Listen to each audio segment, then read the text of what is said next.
sana, imani iko wapi imani? Mbona twaogopa sana, mbona mwaogopa sana, imani iko wapi imani? Mbona twaogopa sana, mbona mwaogopa sana, imani iko wapi imani? Mbona twaogopa sana, mbona mwaogopa sana, imani iko wapi imani?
Basi imani ni kuwa na hakika ya mambo yatarajiwayo, ni bayana ya mambo yote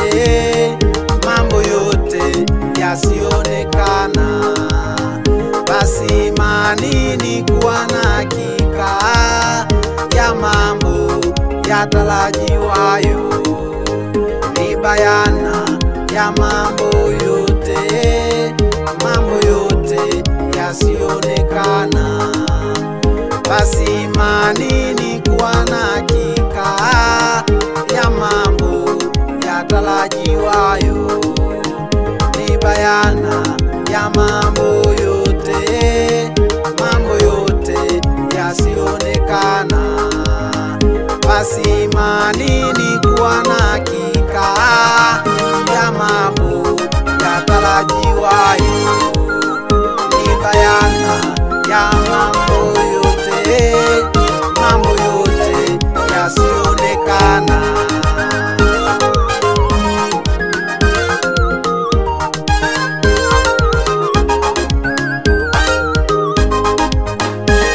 Ndugu yangu, palikuwa na mtu mmoja anaitwa Daudi, lakini pia palikuwa na mtu mmoja anaitwa Goliati. Huyu Goliati alikuwa anaogopa sana, alikuwa amebeba silaha kwa ajili ya vita, amebeba fumo pamoja na upanga. Lakini huyu kijana Daudi ambaye alisarauliwa sana, yeye alisimama katika imani. Yeye akasema hivi kwa Goliati, wewe utanijia kwa fumo na upanga, lakini mimi nitakujia kwa jina la Bwana wa majeshi aliye hai.